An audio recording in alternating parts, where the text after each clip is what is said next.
All right, welcome. Today we're going to dive into what's basically a cosmic drama. We're cracking open an ancient text to wrestle with one of the biggest questions humanity has ever asked. And that question is this: why do good people suffer? I mean, it's a huge one, right?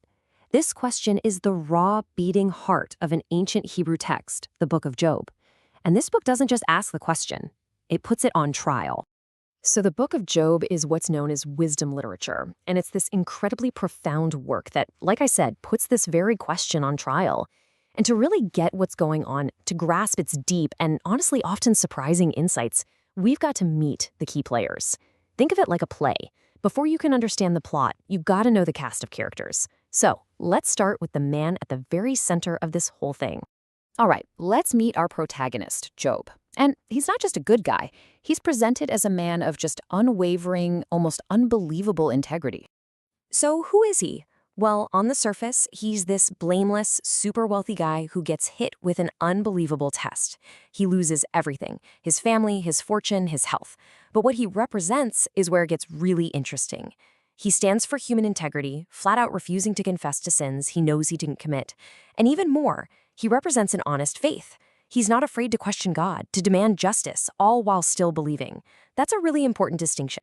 Okay, so Job's steadfastness, his refusal to just give in and curse God, that's what sets the stage for some really intense confrontations. And it all kicks off not on earth, but up in a kind of heavenly court.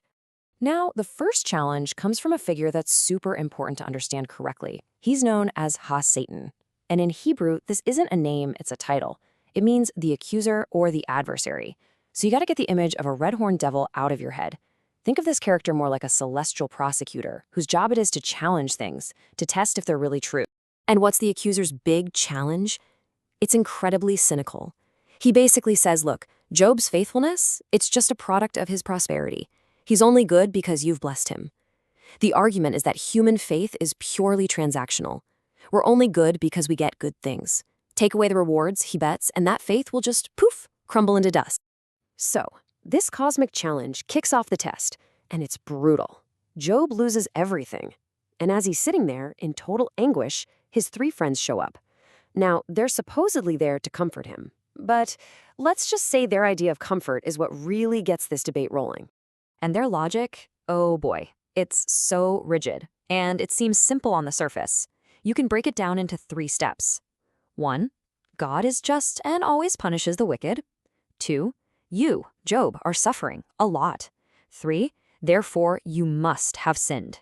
It's this neat, tidy, closed loop of an argument, and it leaves absolutely no room for the kind of complex, mysterious reality that Job is living through. So these 3 friends, Eliphaz, Bildad, and Zophar, they aren't just characters. They represent an idea. It's called the retribution principle. This very rigid view that suffering is always, always a direct punishment for sin. And here's the crucial thing. Their arguments don't comfort Job one bit. In fact, they do the opposite. They just isolate him, turning his pain into an accusation and pushing him deeper and deeper into despair. So after the 3 friends have had their say and they've basically run out of steam, everyone just falls silent. And right into that silence, the debate takes this unexpected turn.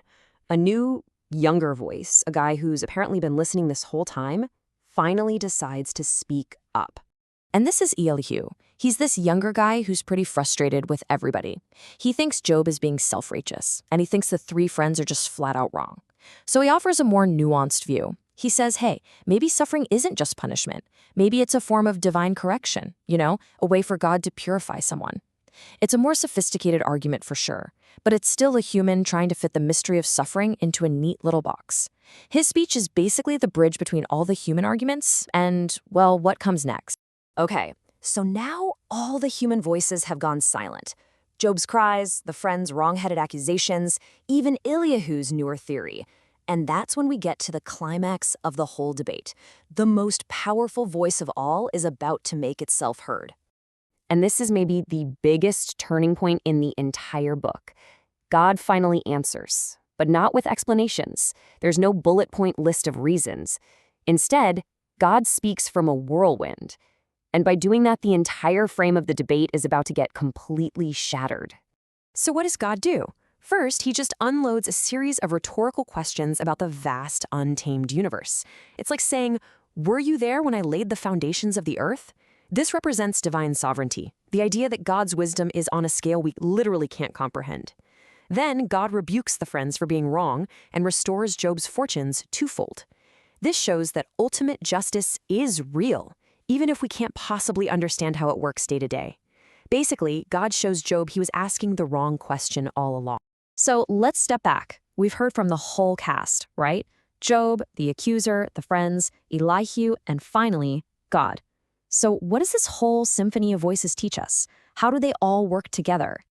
You know, when you lay it all out, you see how every single character has an indispensable role. Job is the foundation of integrity. The accuser provides that cynical conflict that kicks the whole thing off. The friends are there to show us the absolute limits of conventional human wisdom. Elihu acts as a bridge between the human and the divine. And finally, God's voice from the whirlwind is what shatters all those simple formulas for good. So in the end, the book of Job doesn't actually solve the problem of suffering. It doesn't give us a neat little answer. It does something, I think, much more profound. It dismantles our need for easy answers, and it leaves us with a much bigger, much more challenging question to carry with us. Can faith exist without those easy answers? Maybe even, can true faith only exist when we're willing to live with the mystery?